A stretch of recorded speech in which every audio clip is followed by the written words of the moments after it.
এবার এই কুকুর পাখি এদের কষ্ট বলো, এত রোদ না, এত এখন থেকেই গরমটা পড়ে গেছে যে এরকমই মানুষের অবস্থা খারাপ হয়ে যাচ্ছে। এখন আরও 4-5টে মাস বাকি আছে, প্রায় দুর্গাপুজো পর্যন্ত এই গরমটা চলতেই থাকবে। বাপরে, এখন থেকে এত গরম। তো আমি তো বাড়ি গিয়ে জলের ব্যবস্থা করব পাখির জন্য। আমি একটু ছোট একটা জায়গাতে জল রাখবো, তোমরাও একটু যে যার যেরকম সুবিধা হবে আর কি, ছাদে হোক উঠোনে হোক জল রেখো, তাহলে আর কি ওরা এসে খেতে পারবে। আর প্রচণ্ড কষ্ট এদেরকে দেখে, মানে ছাওয়া আর কি খুঁজে বেড়াই, কোথায় দাঁড়াবে কোথায় জল খাবে।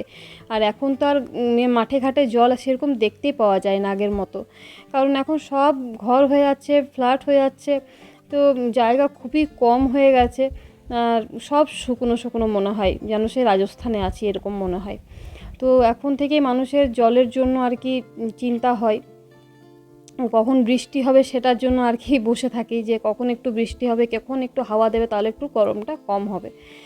তো এদিকে দেখো ভাত হয়ে গেছে, আর মারা বলছে যে আজকে বিকেলে আসার চেষ্টা করবে, কারণ আজকে কুঞ্জিভঙ্গ আছে, তো সকাল দিকে তো হবে না, দুপুরে খিচুড়ি হবে ওইখানে।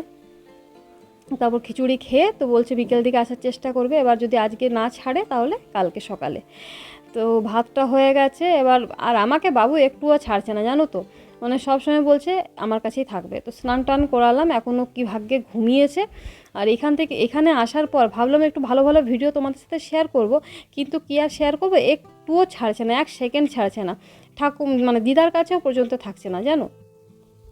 আসলে এতদিন পর দেখছো তো, তার জন্য আর কি একটু ওর মানে ইয়ে লাগছে, আমাকে ছাড়তেই চাইছে না। 1 মিনিট যদি এদিক ওদিক হয়ে যাচ্ছে তো কেঁদে ফাটিয়ে দিচ্ছে। তো এখনও ঘুমোচ্ছে, তো ভাবলাম চলো রান্নাটা করে নিই। এখন এইদিকে বাঁধাকপি চাপাচ্ছি, আলুটা ভালো করে ভেজে নিলাম, আজ একটু পেঁয়াজ দিলাম। পেঁয়াজ যখন একটু বেশি করে কেটেছি তো একটু পেঁয়াজ দিই, ভালো লাগে খেতে। তো বাঁধাকপিতে দেখবে একটু গাজর পেঁয়াজ তারপর মটরশুঁটি এগুলো দিলে না বেশ ভালো লাগে। আমার তো এই মটরশুঁটি গাজর দিয়ে ইয়ে করতে বাঁধাকপি খেতে খুবই ভালো লাগে, সে একদম ভোজ ঘরের মতো, ভোজ ঘরে যে কীরকম লাগে সেরকম লাগে আর কি। আর যদি মাছের মাথা থাকে তাহলে তো আর বলারই নেই।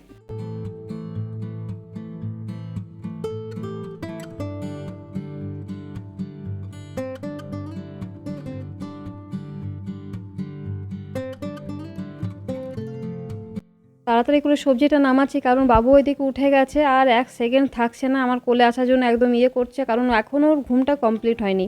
তো আমি তাড়াতাড়ি করে নিই, আর দিদাকে বললাম যে তুমি মাছটা চাপাও। মাছটা এরকম ধোয়া আছে, সব কিছু কেটে বেটে রেডি করে রেখে দিয়েছি। তো দিদাকে এরকম নুন হলুদ সব কিছু দিয়ে দেবো, ওকে কোলে নিয়ে নিয়ে শুধু এরকম কাটাবাটা সব কিছু তো রেডি আছে, নুন হলুদ মশলা সব কিছু দিয়ে দেবো, তাহলে দিদা চাপাতে পারবে। আর এরকম তো দিদার হাতে অনেক দিন খাওয়াও হয় না, তো আজকে দিদার হাতে খাবো, বেশ ভালোই লাগছে, খারাপ না। তো কেমন রান্না করে দেখি। আর এত বয়স হয়েছে না, আসলে অনেক করেছে, অনেকটাই করেছে, মানে আজকে না বললেই নয় যে আমরা দিদার কাছেই মানুষ, মামা বাড়িতেই মানুষ। কারণ মায়ের আগে প্রচণ্ড শরীর খারাপ হতো, প্রায় দিনই হসপিটাল ভর্তি থাকতো, তো আমাদেরকে বাবা মামা বাড়িতে রেখে তারপর মাকে দেখাশোনা করতে হতো, খাবার নিয়ে যাওয়া এই ওই অনেক কিছু ঝামেলা ছিল। তো আমাদেরকে দিদাই মানুষ করেছে। আমাদের 4 বোনই বলতে পারো যে আমরা মামা বাড়িতেই মানুষ। আমরা নিজের ঘরেও, মানে নিজের ঘরে যে নিজের গ্রামের মানুষ, কত মানুষকে যে আমরা চিনি না, দেখা হলে চিনতেই পারি না যে এটা ওই গ্রামের মানুষ, এরকম আর কি ব্যাপার। তো মামা বাড়ির কিন্তু আমরা সবাইকে চিনি, মামা বাড়ির মানে পুরো গ্রামের লোককে আমরা চিনি, পুরো গ্রাম আমাদেরকে চেনে। তো আগে খুবই ভালোবাসতো, সবাই খুব ভালোবাসতো, ছোটো ছিলাম তো, যার তার ঘরে চলে যেতাম। আর মায়ের এরকম অবস্থা দেখে পুরো গ্রামের যে মামারা আছে, তো ওরা তো মায়ের জন্য একদম মানে জীবনটা দিলে জীবনটাও দিয়ে দিত, এত ভালো ছিল সবাই জানো। মানে এখনও যদি এরকম করা যায় তো করে দেবে, মানে এত ভালো সবাই মামা বাড়ির। তো তার জন্য আর কি মামা বাড়ির সবাই, যে কোনো মামা দেখা হলেই ভাগ্নি কেমন আছে এরকম আর কি ব্যাপার। তো এদিকে মাছের ঝোল হয়ে গেছে, আর পাতলা করেই করেছি, বেশি ইয়ে করিনি, মশলা টশলা দিইনি, বাবু খাবে যেহেতু। আর সবসময় বেশি মশলা দিয়ে খেতেও ভালো লাগে না। আর এদিকে দিদাকে খেতে দিয়ে দিয়েছি, ওকে খাওয়ালাম, কত কষ্ট করে খাওয়ালাম 1 ঘন্টা ধরে। এখন দিদা খাচ্ছে, একবার করে ওকে বিরক্ত করছে আর খাচ্ছে।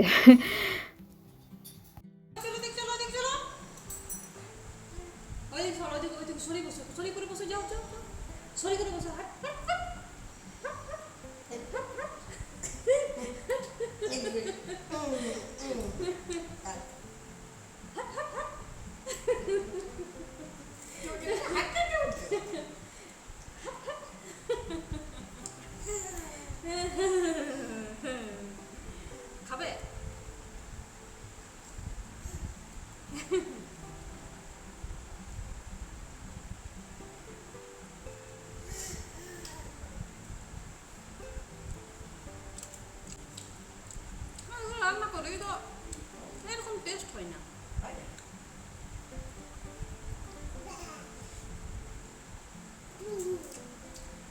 জলটা দিলে না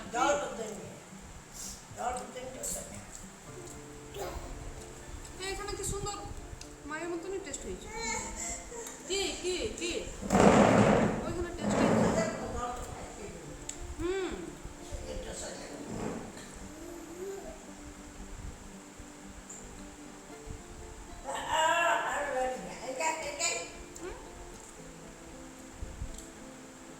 hot hot hot hot hot hot hot hot এই এই এই ও নিজে ঘুমিয়ে নিজে টাইম মতো এখন ও দুষ্টুমি করছে, পুরো দুপুরটা এরকমই করবে। তো ওকে শোয়ানোর চেষ্টা করি। আর চলো ভিডিওটা এখানেই শেষ করছি, দেখা হচ্ছে অন্য একটা ভিডিওতে। আর কেমন লাগলো ভিডিওটা অবশ্যই একটু কমেন্ট করে জানিও, কে কোথা থেকে আমার ভিডিও দেখছো সেটাও একটু কমেন্ট করে জানিও। ভিডিওটা ভালো লাগলে অবশ্যই একটু লাইক করে একটু সাবস্ক্রাইব করে আমার পাশে থেকো, এতে আমার ভিডিও করার উৎসাহটা বেড়ে যাবে। কেমন? তো সবাই খুব ভালো থেকো, সুস্থ থেকো।